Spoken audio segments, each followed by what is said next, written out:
Yo, yo, yo, yo, yo, yo, what's up, what's up, what's up, everybody? What's up, everybody? Today, man, I feel so good. I feel so warm on the inside, fuzzy on the outside. Nah, I'm just joking. I feel very welcome, very good, very good. Today is the 138th episode. Woo! Of the In Your Face show. And I'm here with my main man, the brother man. You know what it is, Mr. All American himself, Mr. Omari Washington. What's up, brother? Hey, what's going on, brother? Thank you for having me on the show. Well, you know, hey, all love, brother, all love and all love, man. So, how's your day going? It's going great. Had a few business meetings. Now I'm here attending more business, but this is a part of the process, and I love every second of it. Well, yes, sir, yes, sir, yes, sir. That's something that I do to bring love to the world. You know what I'm saying, and to show people that the show is all about love and all about building each other up, and that's what it's all about, baby. You know what I mean? So, without further ado, you know, what inspired you to get into this field of acting, man? Well, when I was younger, I used to watch my little brothers, as my parents would go to work, so I would watch shows like Keenan and Kel, and I would Ah, get my favorite show. I used to like mimic what I would see on TV and we'll play out the scene. Like me and my little brothers will play out the scene. And ever since then, like something sparked in me, like getting into character is just this whole process that ignites the passion in me. Uh huh. Uh huh. Uh huh. Uh huh. So, you know, you said ignite the passion, right? So,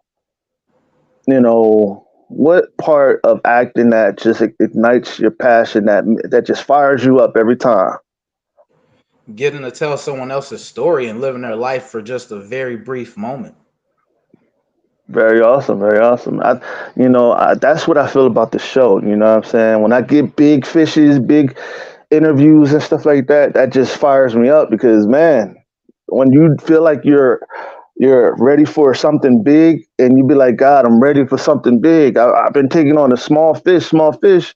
You know what I'm saying? You be like, oh, have you ever felt that feeling where like you just felt like you could, you're grown enough to eat on that big that you've been drinking milk, but you're now you can eat meat now. You know what I'm saying? And then now you can bite on that tough meat now, and you can bite down on that now, and you can. What I mean by biting on tough meat is that taking on more in the industry, taking on bigger roles and stuff like that. You know what I mean? Like, did you ever feel like that in your journey? I feel like once I started to book co-star roles, that's when I started to transition in my process and really walk with the big dogs in a sense, like, hey, I'm here. I earned my Right, right to be here and I'm gonna keep proving myself until I get that respect I deserve. right. I could tell you got that, that Chicago type of mentality. I could tell. See, I could tell it. You know what I'm saying, man? Because like you have that hood type of mentality where you bring it to it, like it's all out war. I'm ready for whatever. You know what I'm saying?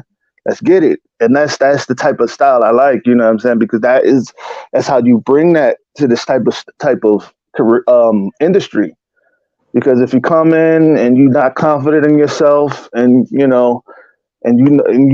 just slouch, and don't believe in yourself, you're like, you know what I'm saying, you're not really going to get nowhere in life, get nowhere in this industry, I should say. You know what I'm saying? Yeah, and that's for anything you do. You know what I mean?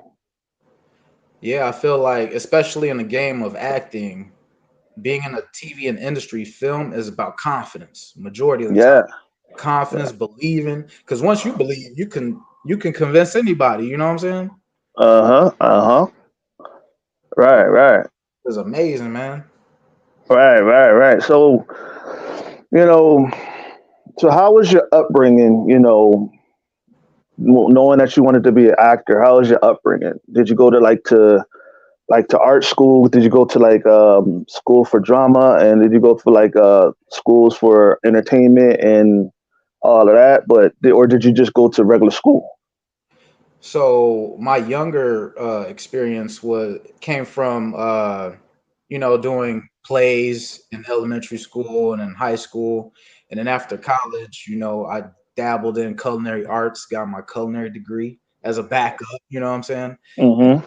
after that, I pivoted and focuses. I pivoted my focus on back on acting, and that's when I took the journey out here 11 years ago. Well, almost 11 years ago, and then started my life out here. Awesome, awesome, awesome. How was that transition from Chicago to LA? How was that big transition?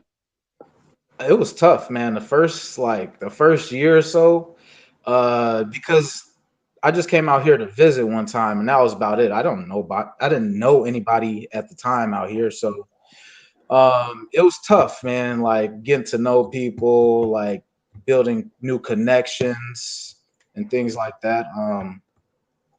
It was tough, man. It was really tough. Awesome, awesome. I, do you feel that like you could take on what are the roles that you visualize yourself taking on? I would say like a coach role, something like that, a father role, Uh, role like Black Panther, that calls for action and also heavy, intense emotional dramas, stuff like that. Gangster okay. roles, I love doing gangster roles. Like I've been around that, so I could bring something authentic to the role. You know what I'm saying? So Oh yes, that's where you from. You from the hood, so of course you're gonna do those. You know what I mean? yeah, Of course, because that's where I'm from. I'm from Camden, New Jersey. Of course we can play those roles. What are some of the most hardest roles that you think you can that are hard for you to that you think are hard? I would say playing roles that are close to who I am naturally. The good guy, Oh, okay. the good-hearted guy, the guy next door who wants to be there for his homie. You know what I'm saying? Right, Uh, right, right. uh, Husband roles, that involve a lot of emotional layers. Okay, okay, okay. Uh, Awesome, awesome, awesome. Like, man, so how was your experience, acting and, what I'm saying, your first gig, how was your experience? First gig ever, or when I got to LA? When you first, I'm gonna ask you that second one, then I'm gonna ask you the first one, then the second one. The when you first got to LA. Ooh. Well, my first year, I didn't do any acting. I just, saved up some money. I was working in a restaurant, Hard Rock Cafe, as a dishwasher. So I did that, and then after I stopped working there at an Italian restaurant, that's when I booked the role of Mac in Assassin's Game, working with Vivica Fox, Ling, and it was dope. Like when I seen Vivica, Ah, I was like, hey, that's Vivica. I used to watch her growing up, like two can play that game, like it was just. I was just in awe, just sitting there seeing how they work, just seeing how true professionals handle themselves on set. It was a privilege to say the least. okay, okay. So how was your first okay, what was the what was it like meeting Vivica Fox? What was it like, coming up to her? Just like, did you get like goosebumps, or like, did you get like the butterflies in your stomach? What did you feel? Yeah, I was nervous, man. I didn't even get a chance to really talk to her because like she was in and out of scenes, like changing and prepping for the next scene. So like it was quick action. But when I did talk to her, she was down to earth. We vibed because she's from Indiana. I'm from Chicago, right next door. So like I felt like that Midwest, hospitality love came out when I got to talk to her. Awesome, awesome, awesome. I love me some Vivica Fox, man. I would love to meet her one day. Yeah, she's cool people's, man, down to earth and everything.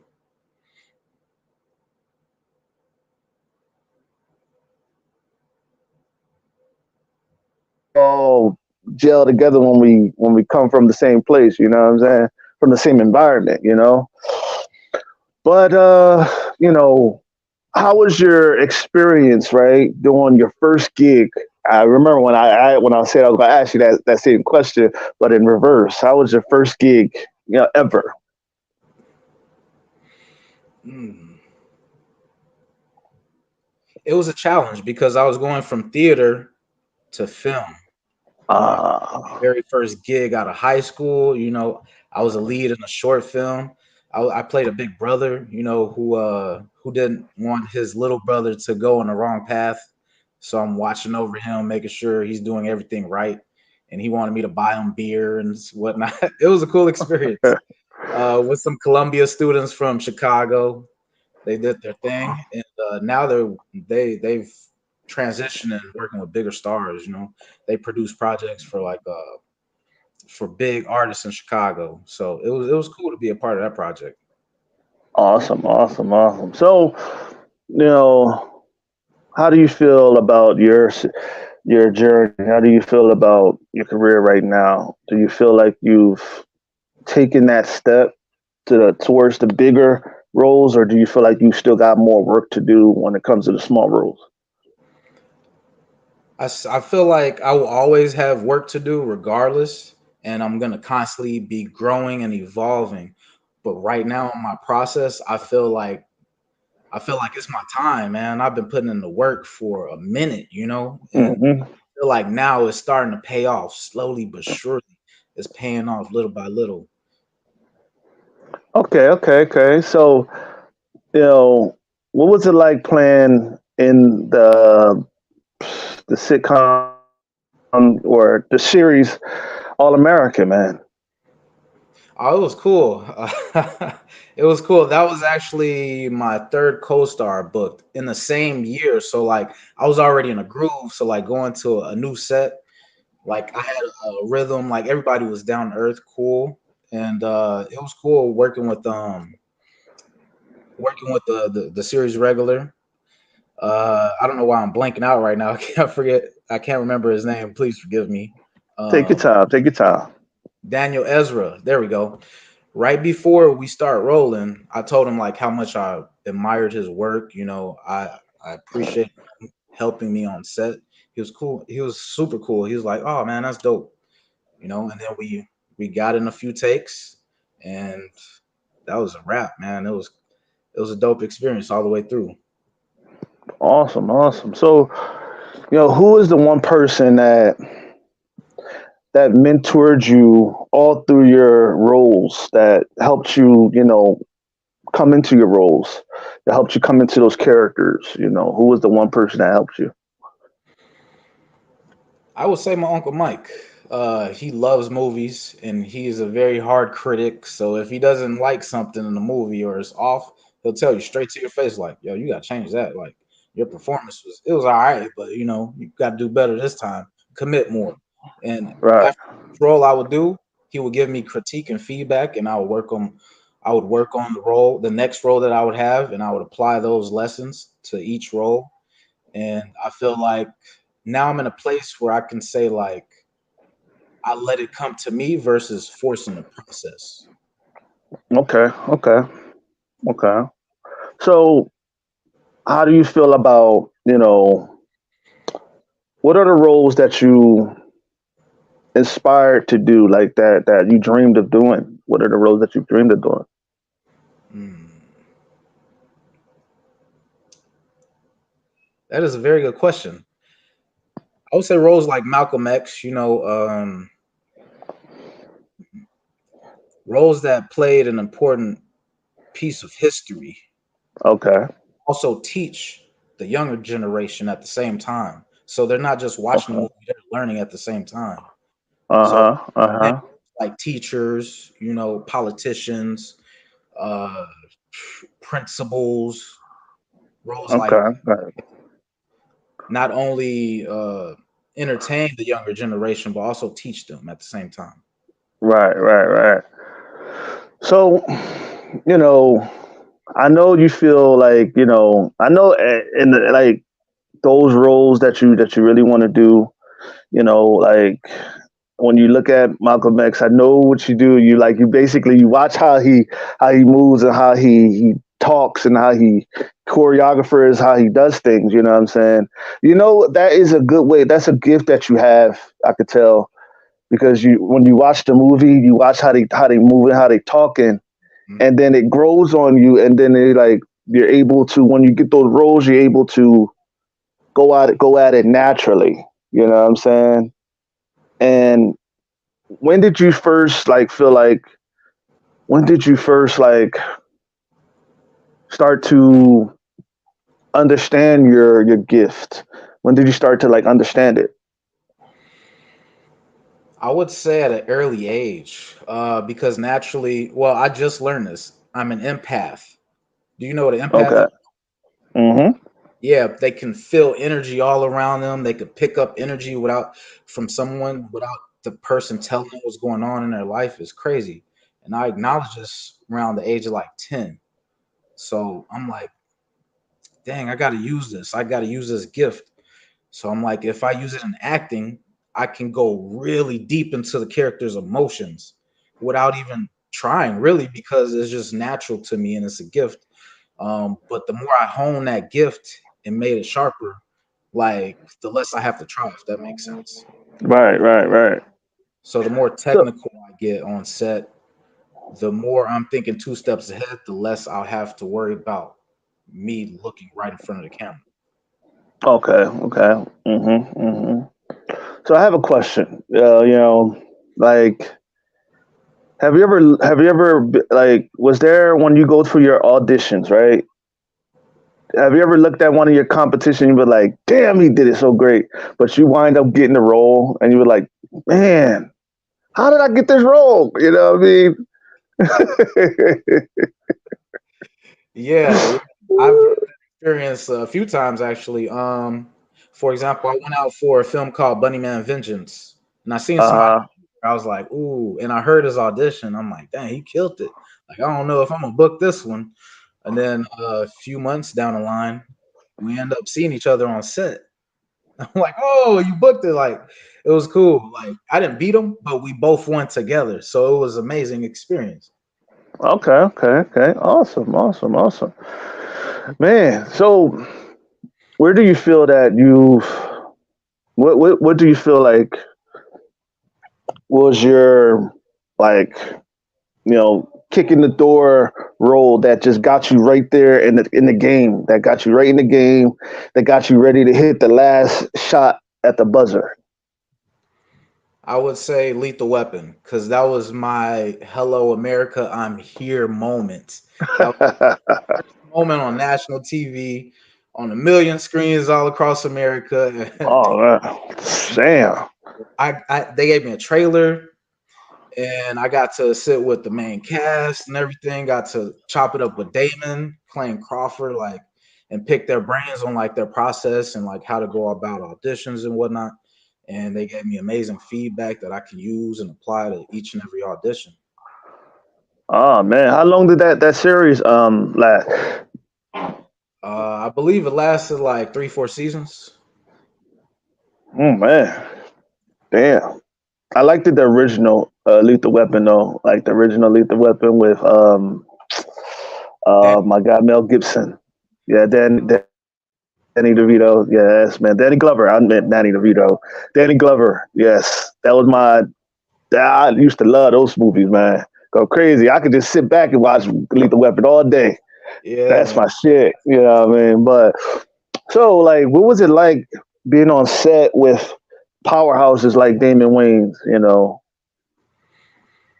It was a humbling experience because of course my head could get big, like, oh man, I made it. But like there's also this sense of realism, like, what am I gonna be doing after this role?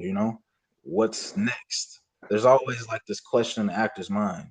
Even though people ask us what's next, me personally, I don't like to hear that because it makes me go in my head like, dang, what is next?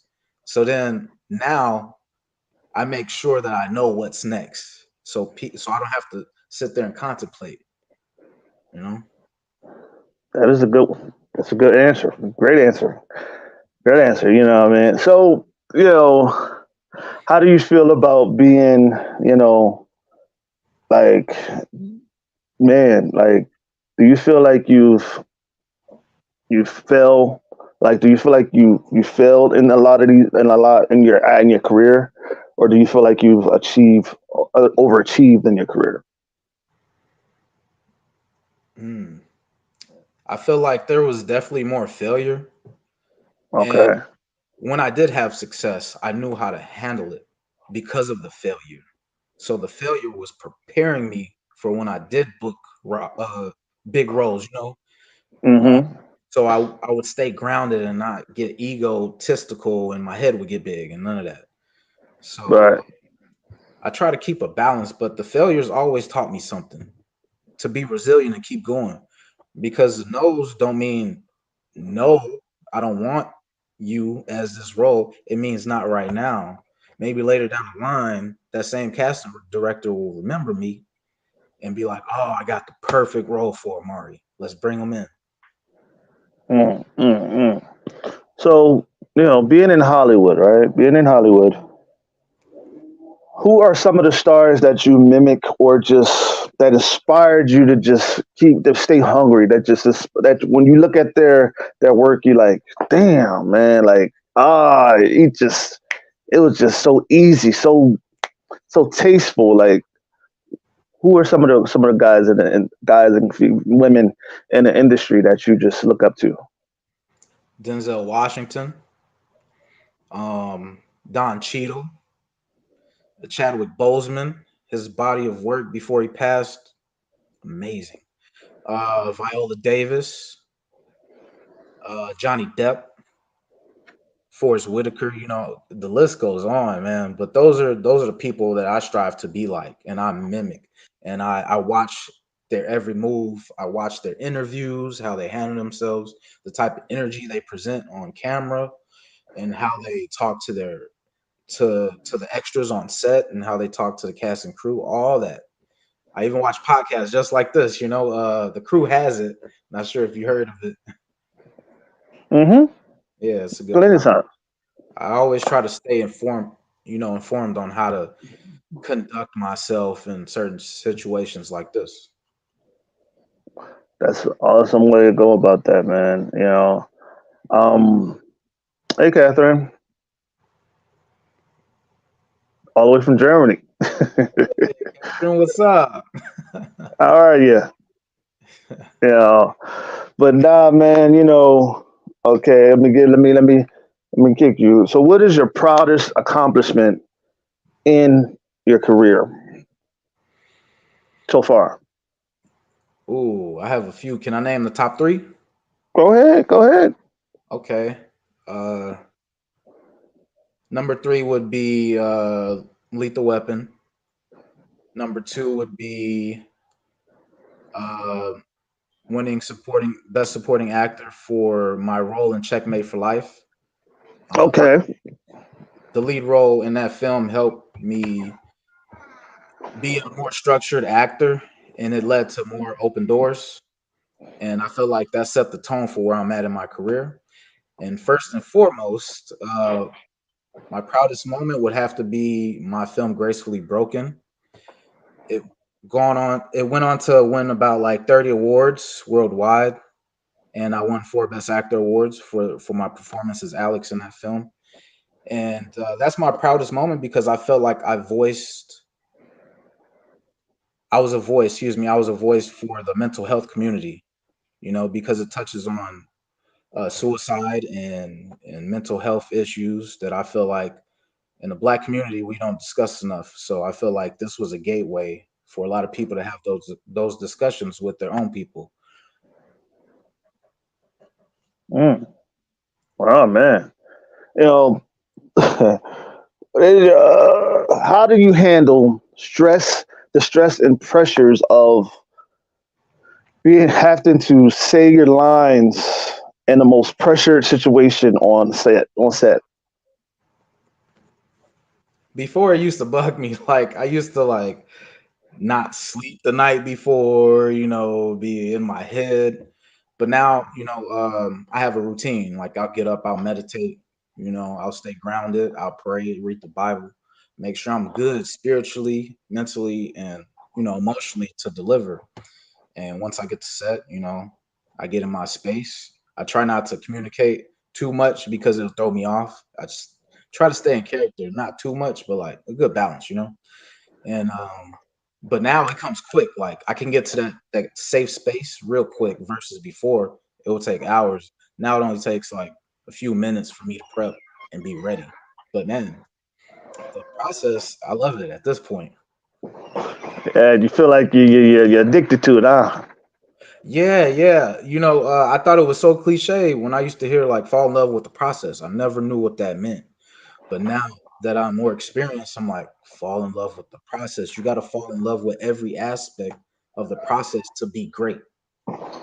Exactly. That's why when it comes to doing what we're doing, you have to fall in love with the process because success don't come so easily. It don't come so quick. It don't come so fast and like most industries would. You know what I mean? Doing stuff like this and acting, man, you lucky if your success will come later on in your life, like when you're 60. You lucky to if your success will come in later on if you're you know what I'm saying? And it basically it depends on if you're hungry enough. It depends on if you're confident enough. It depends on if you want it more than the next man, because you also got people coming after the same road you got. You know what I'm saying? They could drop you easily, faster than you could blink if you don't get the roles down. You know what I mean? And I feel like doing the stuff that you're doing, it's basically, man, keeping you like grounded. You know what I'm saying? Like you're not tipping over one way, you're not tipping over that way. You're staying right there on a solid, solid pavement, platform, and you're just elevating. You know what I mean? And with acting, that is the perfect aspect you can give that metaphor for, because with roles, it can make you or break you. You know what I'm saying? Certain roles, it can make you or break you. If you say like if you get the Black Panther and you say like you bomb that Black Panther, that can potentially push you down a notch a little bit, don't get you a lot of roles. But if you fucking ace that motherfucking role, fucking you skyrocketed to the motherfucking thing. You at the top to the other food chain, and that's what I learned about acting. I learned about it as just if you take these roles as a way to fucking go for it. Go at it like it's your last day on earth. Go at it as if it's your last meal, and eat that motherfucker like you never ate before. You see what I'm saying? And just stay hungry. Keep going. Keep pushing, because you never know. The smallest roles can be the biggest role you'll ever take, and that could be the one role that can skyrocket you, and you never thought it would. You know what I mean? And that's I guess. That's that I feel like that's why it's important to approach every role the same, big or small, the same amount of passion has to go into each and every role. hmm I'm not an actor and I know all that. I never even acted, I know all that. That's because I pay attention to detail when it comes to having actors and having singers on the show. Is I pay attention to what they're saying and how they're saying it, because like I apply it to what I'm doing right now. I apply it to my business. I apply it to everything that I'm doing, because you never know when you want to you never know when want to transition to another career. You never know when you want to do that, and you have that knowledge to do so, and you're like, man, I want to be an actor. So now when you start getting roles, you apply that knowledge that you got from the actors that you interacted with, and bang, you know what I'm saying? You get in the roles and you're learning how to do it, and you may get some stuff that they never taught you about, and you can go right to them, and they may have went through that same stuff you're going through, and it's like, man, you know what I'm saying? Maybe that's good that you took on that knowledge, and you know what I mean. So I really understand what you're talking about. I really get what you're saying, man, because it's a hard industry to do. What? Like, do you go in public and people not and know you right off the bat? Nah, I feel like I still have a little ways to go before that happens. But I have been in Vegas though, like 4 hours away from LA, and someone recognized me. I'm like, oh, all right, cool. I must be doing something right. I must be doing something right. Yeah, yeah, man. Yeah, I mean, yeah, I have a lot of people telling me, "Oh, you're the in your face guy." I'm like, damn, how? And y'all never even seen a show? They were like, "Well, I heard it from such and such," and I'm like, "Ah, there you go. I figured that. I felt it. I get it. I get it." You know, what I mean, I go to the blood clinic and they be like, "Yo, I saw your show." I'm like, "Thank you, thank you, thank you, thank you." You know, and I'm like, well, yeah, you're getting the name slowly but surely. You know what I mean? At least it's good. And what I learned too is also always to. It starts at home, where you're originally from. It starts right there, because if they don't know you, how can you go off and somebody else know you? You know what I'm saying? It starts off right there, because once you get the people in your neighborhood or your hometown to recognize who you are, then you got it. You got it, because now you can go off to the side, and people word of mouth can spread like wildfire. You know what I'm saying? And you got it. That's what marketing and promoting is all about. Is word of mouth. That's what it's all about. It's not about you putting it on every site. All you got to do is talk about what you're doing, like talk about your movie that you're in, and you like entice them and let them know what you're doing and everything. You never know who was watching, who loves your show or loves at your what you're doing, because if you don't talk about it, how you gonna get an audience? How you gonna get a fan or follower, somebody that believes in your work and love your work? Or do you want them to see you doing your work, and they find you and be like, oh, okay. Would you rather tell them about it and they go and be like, I know this guy. Oh yeah, oh my god, and then word of mouth and wildfire. You know what I mean? It's It's a smart. lot of things. You know what I'm saying? Yeah, that's marketing, bro. Like, it's all about word of mouth. It's all about that killer instinct. You got to have that killer instinct when you're talking to people and when you're interacting with them. You got to be able to get that sale, meaning put it in their mind that you the best in sliced motherfucking bread.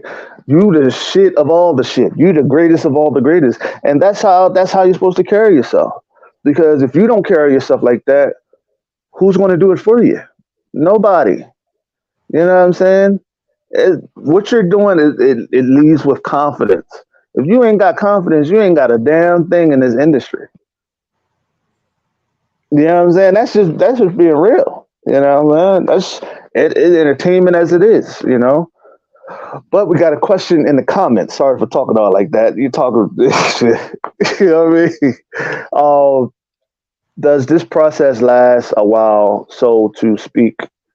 I mean, whether or not it feels like a warm smile, or does something inside feels like you hop around? Oh, like, do I get giddy about acting like a little kid? Yeah, Like, basically what you're saying. What you're saying. Yeah. no matter how long I've been doing it, before I get to set, I'm like that little kid, like can't stop laughing. I'm about to go on set. It's so exciting for me. And even if I go on set for a one line role, something like that, like I still have that excitement all the way through. Sometimes I don't even want to leave set because I'm having so much fun. See, That's that addictive type shit, man. Like you're addicted to it. You don't want to stop doing it because it feels like that warm spot. Like oh my god, I love this spot right here, man. I don't want to get up. I don't even want to open my eyes right now because I know if I open my eyes, I ain't going back to sleep, man. Damn, you know what I mean? Oh man, if I get up, I ain't going because like you know how like when you get up from sleeping and like you can't get back into that spot where you was comfortable in, so you try to. Uh, damn. Oh man, I can't go back to sleep. That's how it is, man. I'm telling you. You know, that's how it be, man. I'm telling you, because it be so damn hard. But, man, so how do you feel about, being a black man in this industry? Like, do you feel like I must say it right out, do you feel like black folks get more gangster roles and because they're black and they from the hood, you know what I'm saying? Or do you feel like it's well rounded? What they're well rounded now? I still see the typecasting happening a lot, with the brothers, being the gangsters, being the no good father, being an abuser. But I do see the industry trying. I will give them that. There's more roles available now, but there's still a lot more legwork to be done. Um, there's a lot more well-rounded shows, more diverse shows on the air now. It's not just the token black guy, Hmm. in an all-white show. It's well-rounded. Now they have all different type of nationalities, races involved in the show. So all the way from cast down to crew. So they're definitely making an effort to change things, but will it come as fast as we want it? I don't know. Mm-hmm. Like she said, it depends on the voice and the character, right? Yeah, definitely the voice and the character. Ah, see that you done got me there. Yeah. How many years have you been doing this acting? I've been acting altogether for 23 years. Professionally, I've been acting the last 6 years. Professionally, that's Okay. when I joined the union and I started auditioning for co-star roles, guest stars, and up. Awesome, awesome, man. So is there any other talent other than acting that you have? Yeah, I'm actually a trained chef. So Let's see. especially around 4th of July, I be on the grill, boy, cooking it up. You know what I'm saying? See, so you gotta teach your brother how to get down on certain stuff because I know how to cook. I just don't know how to cook certain shit. You know what I'm saying? Cook certain shit. Like I don't know how y'all be cutting those goddamn potatoes, not those potatoes, but those onions, those so goddamn quick. And I'm like, I'm like, damn, how y'all cut those goddamn things? And every time I try to cut it, it's always like you gotta go hard. You gotta hit it hard. I'm like, damn. The How trick, do y'all do that? the trick is you got to rock it like a boat. You got to dive in with the tip going in. That sounds weird, but you got to dive in. You said it sounds right. Hey, hey, you said it. You said it. Hey, you said it. I ain't got nothing to do with it, y'all. Hey, you said it. I have You the perfect know. here. We talk about a knife, goddamn it. You know what I mean? We ain't talking about nothing else. But nah, like, so what are the things that you cook, man? Like, what are the things that you love cooking? I love cooking Mexican food and staying true to my Nigerian roots. So Oh, awesome. I'll fuse the two. And my fiance, she loves, eating my food and whatnot. So I'll just make a few dishes like, hey, babe, how do you like this? She's like, oh, that tastes good. Yeah. So I try to make new things every now and then, like some Like, plantain roast with some Mexican rice and some goat with some stew, some Nigerian stew on top, mix it together. Man, delicious. do you make food? Do you do you make fufu? Oh yeah, I make fufu, yeah, all that. So I always wanted to understood. I always understood it. I always wanted to ask this question, man. Like, what is fufu made out of? What is it like? Yeah, what is fufu made out of, and how do you make the soup? Like, because I've seen it on a lot of Nigerian folks. Uh, I don't know if you heard of Prophet Rolex, but his name is Prophet Rolex and shit like that, and he eat all nothing but fufu and other stuff, and I'm like, wow, man, like, what is that stew that they're eating? And I'm like, man, it looks good. Yeah. So fufu is like pounded yam. It's yam pounded down like into a consistency like mashed potatoes, you know, Oh, a little thicker, and then you rip it off, you dip it in the stew, and you eat it with your hand. ah, Yeah. And so like, sauce. You put onions in there, you put a lot of different ingredients. I mean, there's several different ways to make it, but I can't give you my recipe, but yeah, there's it's a no, no, no, no, don't worry about that. No, because I know a lot of people in Nigeria, they cook it with codfish. yeah, there's many Like, different chicken, there's fish, there's suya, it's like a dried meat, like a pepper dried meat, like you put on a stick and you eat it. It's like beef jerky, but spicier. oh, okay, okay, okay. Man, I see. And this is the thing, I tasted some African dishes, and I was like, because I tasted some food with like it had oxtail chicken steak in it. It had fish in it, and it tasted like it looked like oxtail. Had the consistency of fish, and it like smelt like fish basically. Smelled like fish and chicken and all that good stuff. And I'm like, I tasted, I was eating it, but then I'm like, uh, started to be like, started to remember like, damn, I gotta save some for later. You know what I mean? But nah, I ain't saving for later. I eat that all that shit. You know what I mean? Hey, it was It's good to me. I mean, shit. in there, huh? Hell yeah, the chill off rice. Look, man, Love rice. that's just like fried rice, ain't it?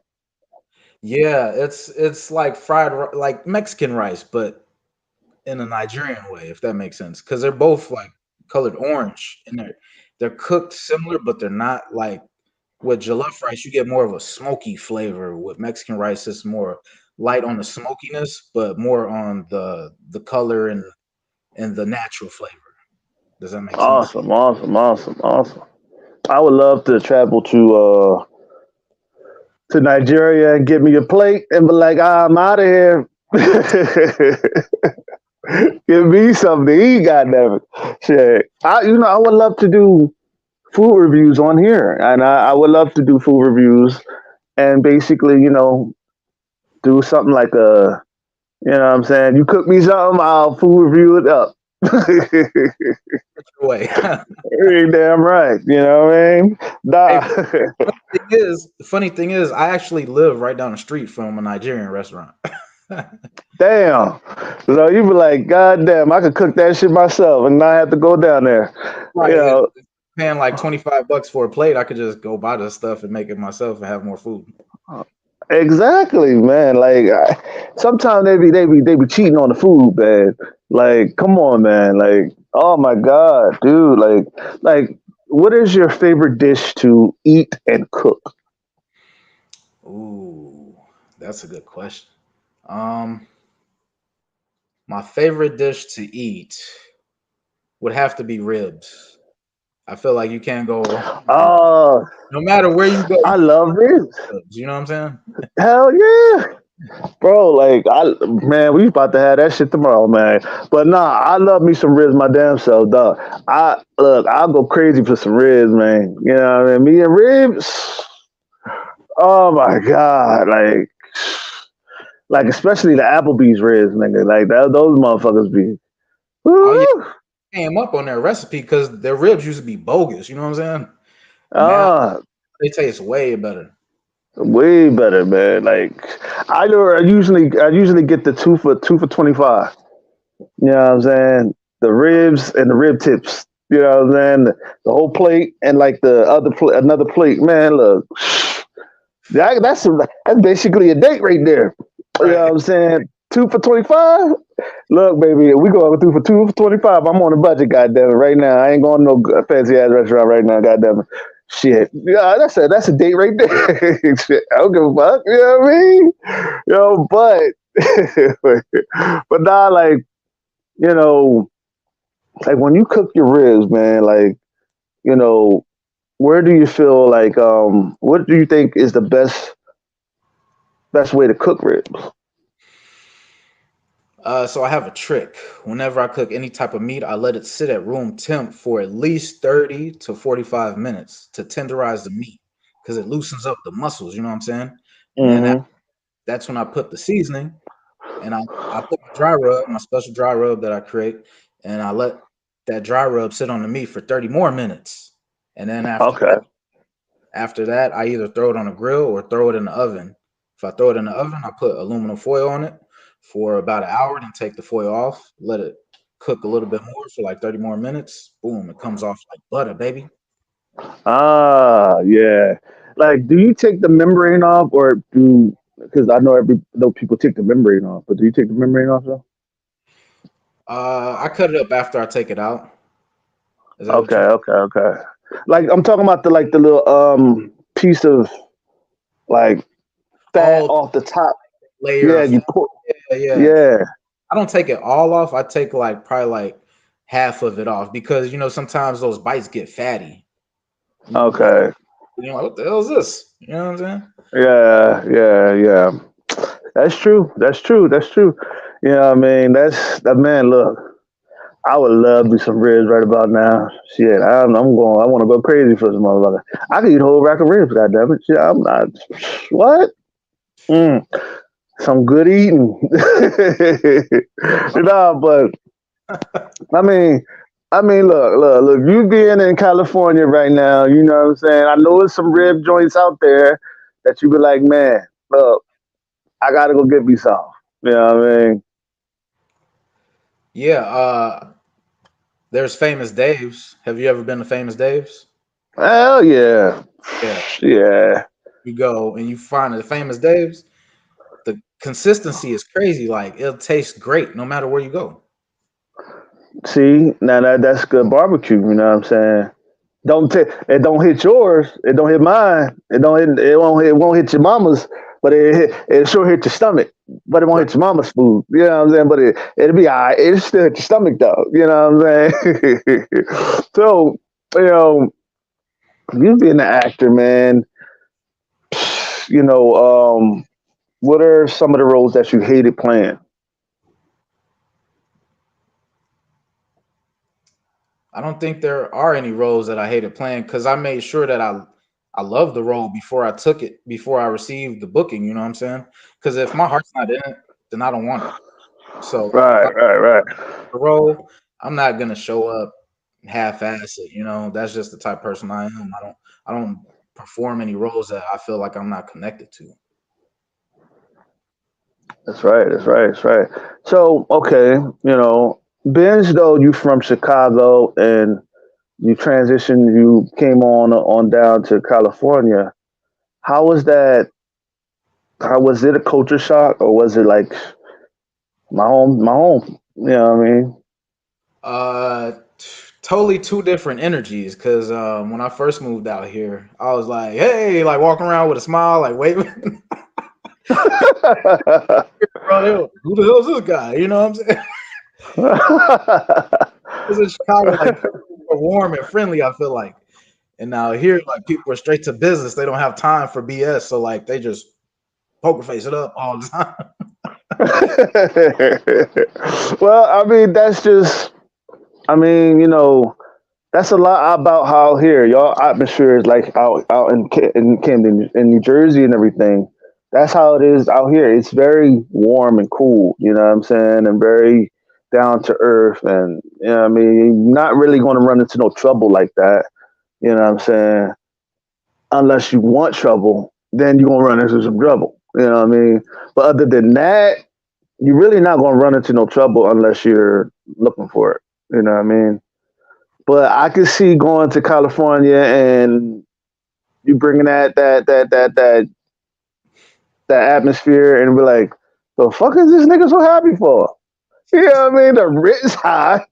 You know what I'm saying? And everything going crazy. Taxes, wildfires. God damn. People just But, angry in life, just mad, just, you know what I'm saying? Like, got to learn how to enjoy it. We pay too much money out here to be all angry and shit. Like, put a smile on or something. hell yeah, yeah, yeah. You know what I mean? Yeah, and and people can let your guests write down their favorite dish and a few sentences about how it felt when it becomes important to them. Well, you being a cooker, you being a chef, is there like, have you ever cooked for clients and like, so have anybody took you on as their personal chef? Yeah, I did a few years of personal chefing, private events, of like 50 plus people. Actually, I have a fun story for you. I Go ahead. booked a movie that was supposed to be shot in Seattle. So they end up hiring me just to be the actor. I stayed there a few days, like they pushed production back. So I seen how much money they were spending, like on the crew and cast, to feed them. So I was like, hey, check it out, boss man. Look, I can save you money. I went to school to be a chef. This is what I do. Let me cut costs down for you. Next thing you know, I was hired as the caterer for the whole cast and crew, and I ended up staying there like a week or two longer than I was supposed to, and got paid doing what I love on both ends, cooking and acting.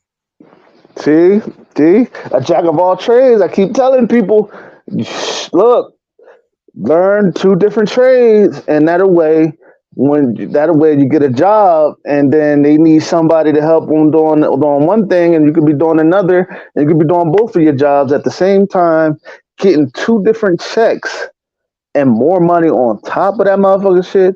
Man, you living in a lap of luxury over this motherfucker. You know what I'm saying? Like, so what's the average that a actor? What is the average that an actor when it comes to money? What is the average? As far as like how much we make per role, Yeah, yeah, yeah. it varies, because the TV contracts are different from film contracts. So with the co-star on a national network, you can make a few grand, and then guest stars you can make like at least like 10 grand and up. Like, and then like recurring, it gets way better. Like you get more money per episode. So like the more guest star roles, the more experience you have, like your agents and managers could pitch you like, hey, this guy has experience. We need more money. Mm, mm. That's true. You know what I mean? I feel you. I feel you. You know what I mean? So when you first got your first check and you saw those big numbers, how was you reacting? What was your reaction? Like, damn, what the Hey, actors and TV make this much. I cannot. What? Being a series regular, bro, you're racking in like 100K. You top dog on the call sheet, So like when I seen that check, I was like, man, I got to work harder. I need to get to the top spot on the call sheet. Oh man. Inspiring. I was motivated by it. I'm like, man, I got to work harder. I need these checks. I need more of these. That addiction. Yeah. That addiction, you get started to get addicted to it. And you were like, shit, nah, shit. Buy your first Porsche or a Ferrari or whatever, you know what I'm saying? Or buy your own house, whatever, you know what I'm saying? Shoot, man. So what is the struggle? What is some of the struggles that you've dealt with while being an actor? Some of the struggles I dealt with is like making sure my bills are paid on time, making sure I'm making enough money from acting to even support myself and my family, making sure I'm good mentally. Like losing friends, I lost a lot of friends on this journey, man. People who I thought were like ride or die. But this journey showed me their heart, and it's not that they were bad people; they just weren't in my life at the right time. I felt Mm, I had a lot of healing to do from my traumatic childhood. And I feel like now I can attract the people who are healthy for me, who are right for me. So now I move different. I speak different when I try to. build a new relationship, because I want people to know what my intentions are and my boundaries and all that good stuff. But I would say that the biggest challenge would be to hold my faith strong when all I hear is no. Like, Mm. because there's been times where I'm like, man, fuck this, I want to go back home. Like, but that's not even an option anymore. We out here. I'm out here. Mm-hmm. Ain't And no like going. God will be like, because sometimes I'm gonna tell you the truth. Sometimes gotta have you in a place. He'll have you in a place where nobody nobody's nowhere to be found, and you there by yourself, and you're in a place where you just have to just trust in Him. It gets hard, man, because you get impatient. You know what I mean? And that's when he have to teach you patience. And what I mean teach you patience, Negro, he will have you like waiting so long for something. You're like, God, what is taking you so long? Like, come on. Like you feel like you ready. And then one situation come up. Then you be like, okay, I'm through with that situation. And then another situation to come up. And we're like, damn, okay, I'm ready for this situation. And then another one to come up. And then he'll hit you with so many things. It is like, okay, God, what are you trying to tell me? You know what I'm saying? And he'll allow the enemy to tempt you, to try you, to see basically where your faith lies and to see how far you are in your patience journey, because patience is a motherfucker to develop. I promise you it is. Because if like, was there ever a time in your life where you just like, I feel like I'm ready, but then God will be like, oh, you feel like you're ready, huh? And then he'll try you, and he'll be like, and then you like, and then you fall flat on your face, be like, no, I'm not ready. I'm not ready. I'm not ready. No, no, no, no. Like, yeah, That uh huh, 2018, man, I was on fire. Let me tell you, like I was booking left and right, like I was in my groove, in my bag. Things were feeling right, looking right. Fast forward to next year, things go silent, and then the year after that, COVID happens, and I'm like, oh damn. Now what? Now I gotta, recalibrate my steps. I gotta think about my next plan. But it helped me. I feel like those moments helped me. It grew hmm me grow in so many different ways. Like if I had not had that challenge, maybe I wouldn't have produced Gracefully Broken. If I had not had that challenge, maybe I wouldn't have fought for my role in Checkmate for Life and be where I am right now. So I feel like we always have to constantly stay fighting for what we believe in, especially these dreams, man. Like, hmm like we may not book all the time, but when we do book, man, it's a breath of fresh air. You know what I'm saying? hell And yeah, I hold those moments close to my heart because you never know when they're gonna come again. hell yeah. And that's why I keep trying to tell people a lot. You be careful what you deny. Be careful what you say no to, because that could be a blessing in disguise. And be like, man, take that blessing and run with that fucking shit. Even if it's something that you are against, God can turn it around to where it can build you your empire that your kingdom that you so much been wanting to build. Like, he could turn something around for your, the enemy could give you something for your bad and put it in your way for your bad, but God could turn it around for your good and bless you mightily in a way where you motherfucking would be like, God damn, I'm a million. You'll be like, I'm poor right now, but then the next minute you fucking rich. Oh my fucking God. What? That's how quick he could do it. And that's how quick, if you take it for granted, he could take it away Real quick. that quick. And That's why that's why I tell people, hmm yeah.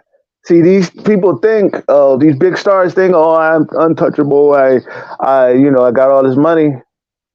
Just like that. You say the wrong thing, it'll be taken away from you. You do the wrong thing, taken away from you. You know what I'm saying? And that's what I learned, man. It just stay humble toward God. And as long as you stay humble toward Him, fuck the other people. Because Mhm. humbleness is inward, not outward. You know what I'm saying? Humbleness is a heart thing, and that's toward God. It's not an attitude thing. It's not where you put yourself down to rise, to build. It's not like, you know how like when a lot of people like humble yourself and be humble. What do you mean by be humble? Does it mean like, oh, speak lowly of yourself so that way people can see you and be like, no, because people want to see you whether you humble or dishumble. You know what I'm saying? You have to be confident at all costs. Know that you the shit. Know that you a bomb diggity at any point and shape at any time. You know what I'm saying? Know that you the shit. Know that you got it every motherfucking time because at the end of the day, because you never know what can happen for you. You never know who's watching. You never know who's watching behind the curtain. Somebody could watch their first movie and think, "Oh man, I got a good role for them," and they could have a $1 billion fucking movie, and you could be the star of it, and be like, "Damn, woo, Hmm. star." You know what I'm saying? You could be the star of that movie, and then once you get that role and you ace that motherfucker, bro, and you make all that money. That was God right there telling you to be humble, but don't be humble towards man. Be humble towards me, because if you're humble towards me, and then you exalt me first, he'll exalt you in due time. It's the elevation thing. Stay patient. Build that confidence. Build your character. Build your personality. Build you. That's where patience comes and lies at. Because if you don't sit in and be patient and learn patience, I'm telling you, you skyrocket into the top, you won't learn shit without patience. I promise you. If you don't sit and learn now, and then when that time for you to elevate and win, if you don't have that sword of patience, that sword of knowledge and wisdom, you're going to run into a brick wall on your way to the top, and that motherfucker going to hit you so hard, it's not. It's going to make you not even want to fucking get up when you get knocked down. That's why God is preparing you patience, because patience you can dip and dodge those hits, dip and dodge those roadblocks, dip and dodge those wrenches in the road. That's what patience is all about. You see what I'm saying? That's what I tell people all the time. They don't listen to me, but hey, what do I know? I've been through this my whole entire life. I know this shit. I've been doing this show for a year and a half, bro. I've had wrenches thrown in, curveballs, everything. But you know what? I accomplished my goal of 100 shows before this year was up. Before that year was up last year. Now you tell me I can't. You can't do it. You tell me anybody can't do it. That's a damn lie. You can win. You can win. Keep your Absolutely. head up. This man is telling you some real shit. Keep your head up. Keep fighting and stay patient. Because you never know when your time gonna come. You always got to be ready and ready. So you stay ready. So you don't have to fucking get ready. Big facts. So what else do you have to share with the people? Any last words? Yeah, I forgot to mention that I did move out to LA with like 1600 $1,600 in my bank account because I have the passion and the drive to do this no matter how long it takes me. I know in my mind and heart that I'm gonna get to the finish line, you know. And I thank you for blessing me with that knowledge right now because I feel like, man, it's so powerful, especially where I'm at in my process. So I appreciate that, brother. Hmm. Well, it's all about iron sharpening iron. It's all about passing your knowledge on to the next, because you never know when knowledge is going to come down to you and wisdom going to come down to you. It's going to be passed down. That's what knowledge is all about. You have to pass it down, because you never know. No matter how old you is, you're always learning. You know what I'm saying? No matter how old you is, you're always learning something. So why not pass my knowledge down to somebody that needs it? Why not? You might pass some knowledge down to me. You know what I'm saying? You might pass it up to me and give it. Be like, hey, D, take this knowledge. You know what I'm saying? You may, hey. I may want to get into knowledge, get into acting one day soon, and soon I will be. You damn right. And get into acting, you know what I'm saying? Get into acting, and you never know. I may need some knowledge and wisdom in acting. You know what I'm saying? So you never know. Hey, who knows? You know what I'm saying? So it's all about iron sharpening iron and building one and building each other up because you never know. You may need that person along the path, along your journey. Yeah. Yeah, that person may need you. You never know. And that's why I love building people up. I love people and I love helping people. That's what I'm all about. I love it. I enjoy it. You know what I'm saying? That's all I need to say. That's all I got to say. You know what I'm saying? That's it. last but not least, last but not least, y'all could do me a favor, go check my movie out, Gracefully Broken. It's right. Wait, I can't. It's wait right there, somewhere right there. Gracefully Broken. It's on YouTube. Check it out. Especially if you're dealing with mental health and you need some inspiration, encouragement to stay in the game and fight the good fight. Go check out that film. And also, my actors out there, mental health is everything, man. Self care is everything. We need our self care to be on tip top shape in order to keep fighting this fight because it's all about having the endurance to keep going, and not stopping. So I encourage all my fellow creatives to keep doing what y'all do, man. I love y'all.